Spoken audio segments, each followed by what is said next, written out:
you know what? I'll just say this. The grocery store gonna get mad at me if I complain about the carts not being returned. Wait, what? Like if I come on the podcast and complain about something or talk about something, Yeah. am I supposed to talk about no people, places, or things while I'm here? Honey, you've got a big storm coming. Hello everyone, how are you today? I hope you're having a really good day so far. If you are new here, my name is Taylor. I come to you from Baltimore City, Maryland, and here on my YouTube channel I feature content that is generally focused on knitting and spinning. And that's exactly what I have to share with you all today. I'm really excited to talk about some of the progress I've made on 3 knitting projects right now. 3, 4. So we're gonna dive right into that. If you enjoyed this content, do please give it a thumbs up. It helps me so much here in growing my channel here on YouTube. The first knitting update this week is the one I've made the least amount of progress on. I have talked about this over the last several months. Several, maybe just a few, couple, I don't know. At this point now, it's very much a background project. I might have worked 3 or 4 rounds on this gorgeous cabled triangular shawl design knit with a fingering weight yarn. I'm using a woolen spun merino yarn. It does not have a lot of drape to it. It's a little rigid and it's still quite soft, but it doesn't have that lustrous sheen that kind of bounces off the dimension of the cables. It's a rather flat fiber in a sense that it doesn't reflect much light, which I do think kind of obscures the intricate patterning of it. But this is yarn from my stash, so I'm thrilled to be knitting with it. It is a yarn I picked up on my honeymoon. So I bought this yarn in 2016. So I've had it for quite a while. I have 3 skeins of this, so I think it'll be the perfect application for that quantity of yarn. I could easily knit an entire garment, but for whatever reason, I thought it would be a great application of that stash yarn, which I think in years past, I've talked about doing a no-buy or a low-buy. And in 2024, I'm definitely doing a real low buy. Like I'm actually gonna low buy this year. I think last year I bought a lot of skeins from Stephen and Penelope. Then I bought a lot of skeins from the Woolly Thistle, which I have no regrets on either front. But I think this year I very much intend to cast on and complete projects with yarn from my stash.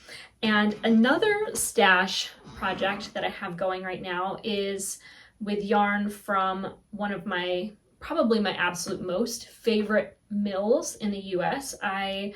I'm a mill girl. I'm not a indie dye brand girl, although I see you out there and I appreciate you all, and I just feel like I'm not cool enough to fit into the indie dyed gang of girls and guys and,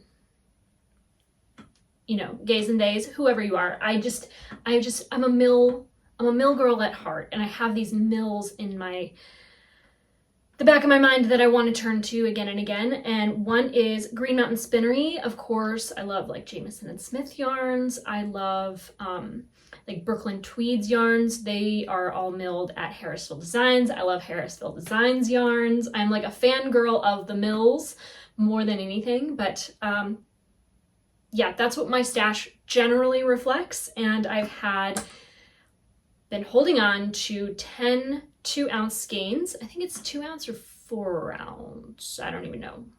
Whichever makes sense, because I have enough for this project. But I've been holding on to 10 whole skeins of Green Mountain Spinnery's organic DK.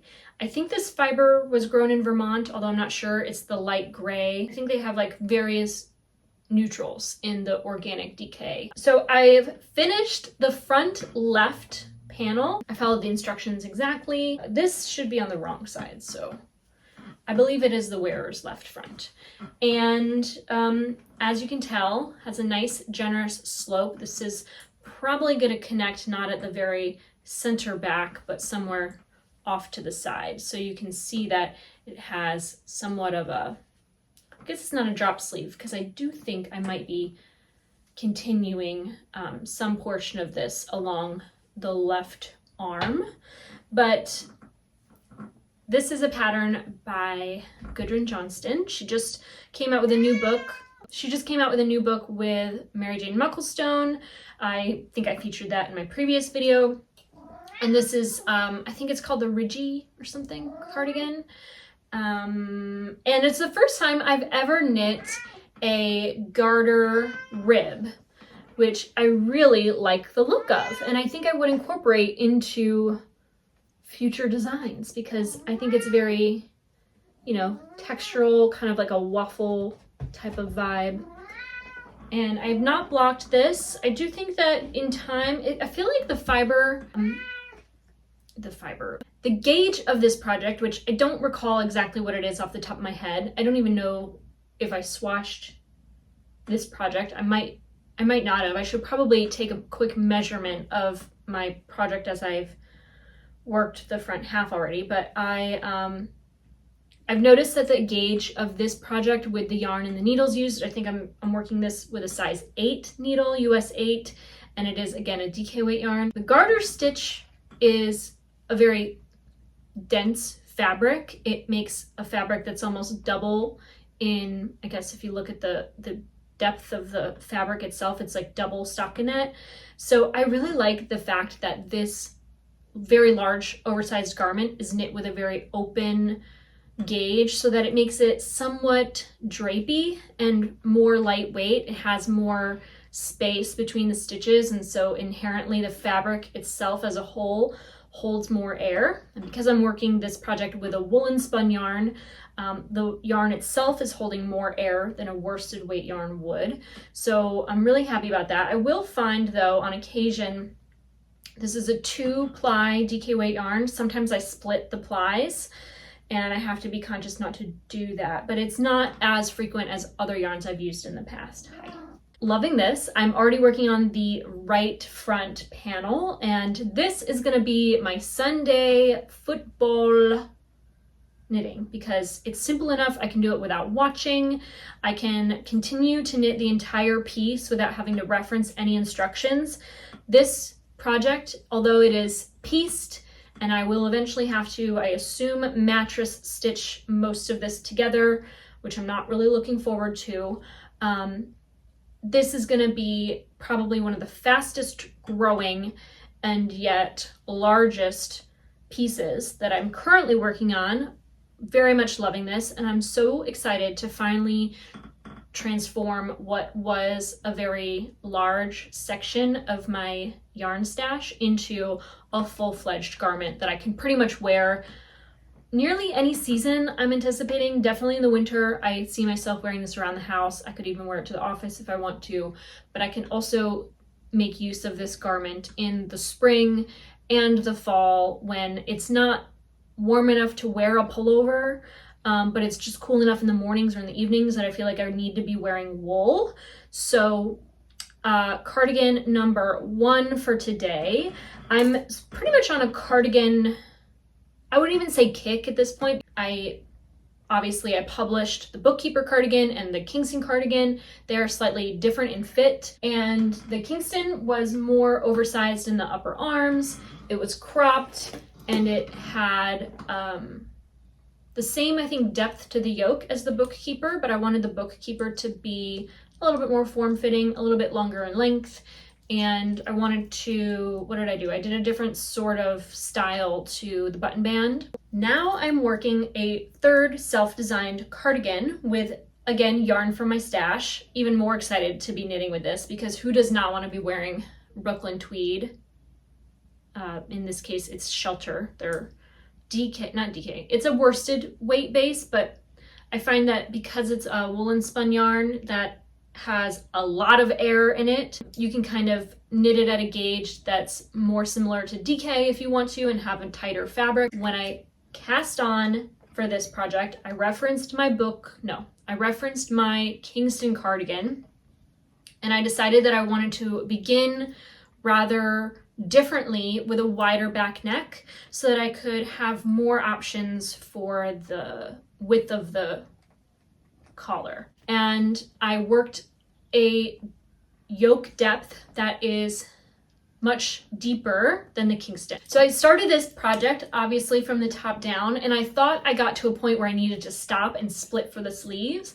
And then I remembered that I have this sweater that I absolutely love the fit of. I actually received it from Lily Silk. It's not a sweater I've made, but it is a sweater I totally love. And it's one that I probably never would have ever knit because I don't knit a lot of oversized pieces. I don't knit a lot of drop shoulders. A lot of drop shoulders are knit bottom up.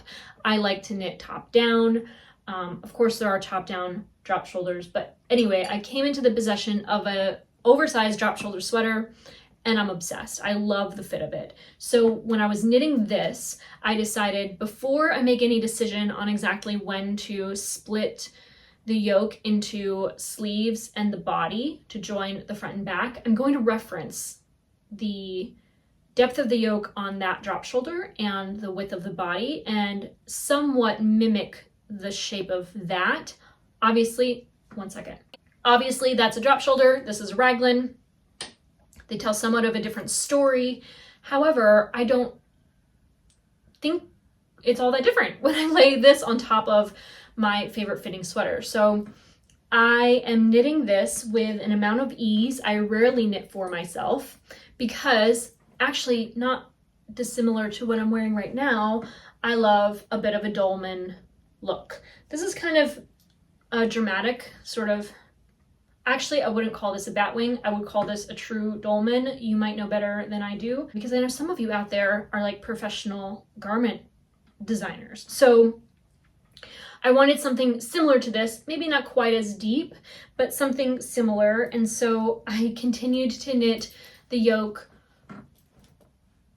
inches deeper than my previous designs. And I love it. Every time I put this on to just, and you know, you knit a few rows and you get excited, right? So every time I try it on, which is every few rows, I'm just more and more excited about the look and the fit of this.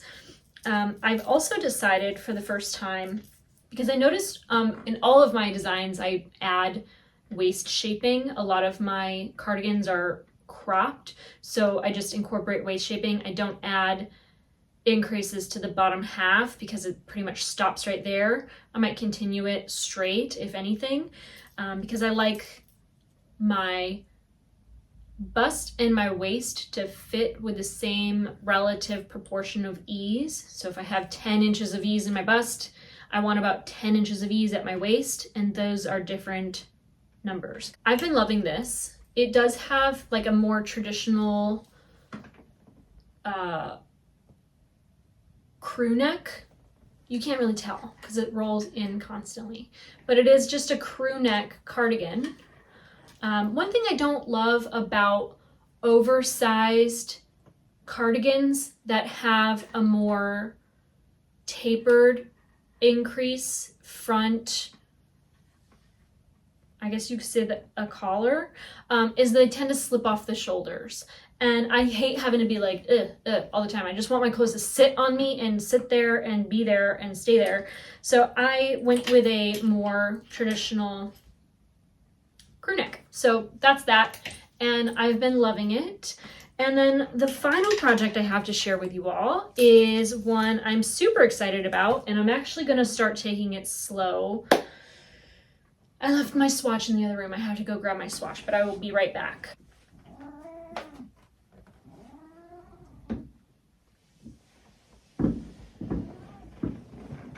Here I have my short but wide gauge swatch for the Chained Oblivion cardigan, which is a pattern I've been eagerly waiting to be released. It was finally came out on the 30th of November, and there is a knit along going on.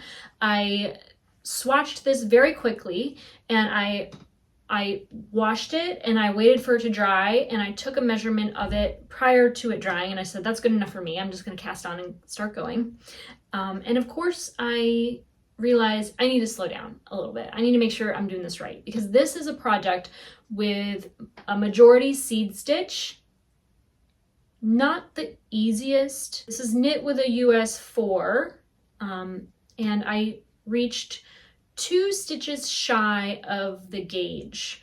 So I think the gauge was 26 stitches per 4 inches, and mine measures 24.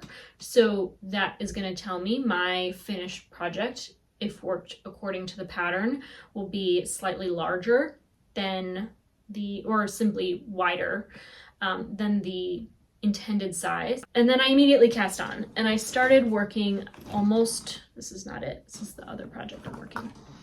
I knit less than an inch, but several rows of 1 by 1 rib, and then it dawned on me I chose the wrong cast on.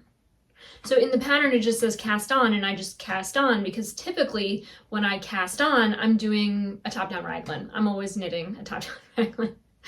And when I'm knitting a top-down raglan, I'm going to later on be picking up and knitting into the thing I just cast on. So it doesn't matter so much what cast on I'm using, but I have a personal preference. When I'm knitting a visible cast on seam, I do not want to choose my go-to typical cast on. I prefer a cable cast on. Some of you might prefer the provisional cast on, which gives you a nice little seamless bottom hem. It almost looks like the knits and the purls are wrapped up around the back side as if it were like a double knit or something, but I don't know, I find it fiddly. I don't like the process of a provisional cast on. I don't really enjoy the process of a cable cast on, but it is simpler to execute. And I do like the finished look of it. It almost looks like, well, I should try to just insert a picture of a cable cast on for you so you can see for yourself what it looks like.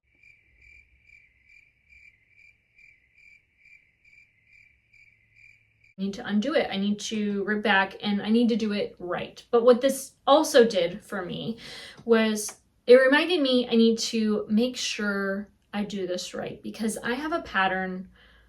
Is it a pattern? I'm not so sure. I have a way of just getting excited, casting on, following the instructions, and then in the long run, I'm unhappy with the outcome of my project because I'm not in control of what's happening. I'm giving up all control to the person who wrote and graded the pattern. And sometimes it's not in my best interest to do that because I have very strong personal opinions of how my garments should fit me and the way I like to wear things. And although I first checked all of the project pages for the Chained Oblivion, and I reached out to a couple people. I was like, what size did you knit? Because I want to know how much ease you're wearing it with, yada yada. I haven't even checked to see if anyone answered me because I'm that quick to cast on and start working. But I realized I need to maybe take a beat and figure out which is the right size for me, because I used to always knit the smallest size of everything, thinking like that's just going to fit me because I wear an extra small and that's that. But more lately, I've noticed it's the second size typically that fits me the best. And so I'm no longer knitting things that are slightly too small.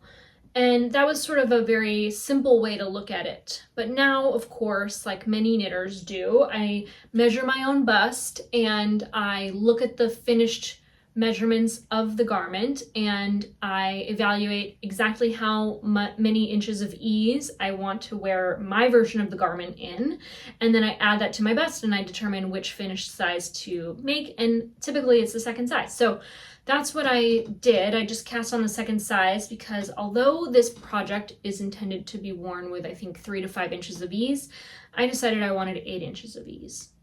And now that I know that my gauge swatch is going to be just a little bit wider than that, I think that maybe I need to perhaps instead knit a smaller size. One other thing too is that this is, like many cable patterns, it's knit straight from the bottom to the yoke. And if I were to be honest with myself, because I've knit several garments before, some that I love to wear and some that I never wear, I don't enjoy wearing a garment that is both cropped and loose fitting because it just isn't warm enough. It doesn't look appropriate with jeans typically. Like it'll look great with a dress or something that's flowy to kind of replicate the flow of a wide fitting crop design. But if I do wear something with a little bit of ease and a little bit cropped or whatever, it looks better on my frame when it has some waist shaping there. So because it's a cable design and that's somewhat complicated, I haven't decided yet if I'm going to incorporate waist shaping into this design or if I might simply rather knit the ribbing, which I think is 2 inches, with fewer stitches than I will increase to match for the body. I think I might just take that route because I don't want it to kind of flare out. I don't want it to feel really drafty, especially along like the back. So I'm kind of just pausing for a moment on working the body. I think I'm going to skip ahead in the instructions to cast on for a sleeve and start knitting a sleeve and kind of maybe even take the time to enter all of the numbers for my potential modifications into a little spreadsheet and see which one might give me the best outcome.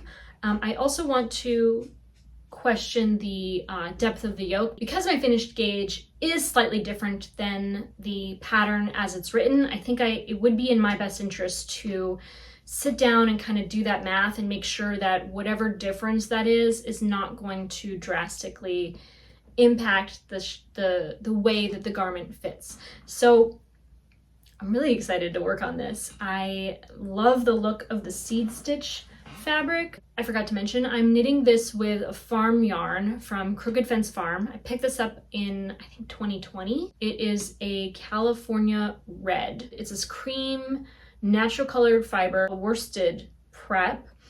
So it's really smooth, even though it has a bit of a like halo to it. It's like very much a medium grade fiber, but it has these guard hairs in it. So when the fabric is knit, it has these dark red hairs, like actual hairs. They're not wool. It's like these little pokey, proddy guard hairs that stick out. So it's really not a next to skin softness. It is going to be the perfect outerwear garment.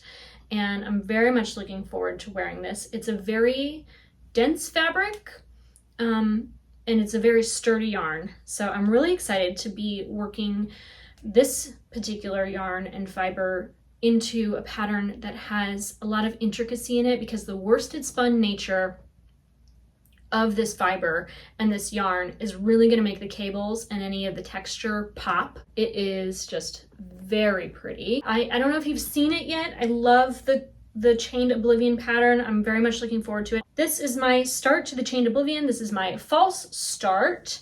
I think that I will, when I take this off the needles, I think I'll just lay it down and kind of take a peek at really, I don't know. I think that this is just the wrong size. I think that I'm going to potentially, based on my gauge figures, knit the smallest size. But I haven't made up my mind yet. I am going to modify it, because if I'm going to put all of this time and attention into knitting an absolutely gorgeous garment, I do want it to be tailored to match my personal aesthetic and the things that I love about garments that I wear. So that's that.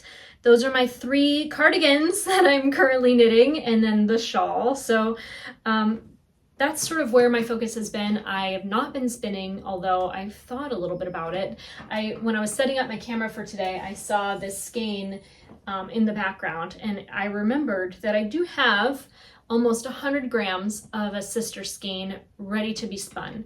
And it's just been so much time since I sat down to spin this. It's almost glowing. It is so bright. But this is a lamb's fleece. I think it was a lamb's fleece of Jacob fiber I picked up at the Maryland Sheep and Wool Festival. And there's nothing like this. This is probably the loftiest, softest yarn that I've ever spun. It's almost, I wouldn't say it's underspun, but holy cow, this yarn has air in it more than anything I've ever spun. So I'm like anxious to try spinning the rest of the fiber, because I worry it won't match it perfectly, but all you can do is try. And this is This is yarn. This is yarn I made, and I need to make more of it so that I can at least know that that yarn or that fiber that has been sitting out next to my wheel for months and months now at this point will not become damaged in the process. I think it'd be better off spun into a skein. So who knows, maybe today I'll spin a bobbin or even two, and maybe by the end of tomorrow I'll apply it together. Who knows, I might surprise myself, but that's that. I do have, can I just point this out really quick? I do have 5 skeins of this fleece that I spun that very much needs to become something. I don't know, this is gonna wear like iron. I think it'd probably be a gorgeous oversized shawl. I think that it would look lovely with this outfit I have on, but I don't know, sometimes hand spun yarn, it's like too precious to want to crack into. I have to give up that idea because this has been teasing me here in the corner of my room. I mean, what is the sense in spinning a sweater quantity of yarn if you're not going to knit it? I don't know, but I just can't decide what I want this to be. So if you have any ideas, let me know in a comment below. I think it's probably a heavy fingering weight. It's a dense fingering weight. Maybe that's a sport weight. It's definitely lighter than a DK. I don't know, we'll see. I feel like at this point right now, I have so much hand spun, I haven't cracked into knitting. I'm not feeling the impulse to spin right now. I feel like I would rather find a use for what I have, and then I can apply my spinning to a different goal. Like I really want to make sure that I spin the right weight of yarn for whatever project I have in the future. I wonder if you have seen, because this just sparked a memory, the new Pom Pom issue coming out. It has this really amazing graphic, high contrast top and bottom. It's a sweater and a pants pattern, which I think is really cool.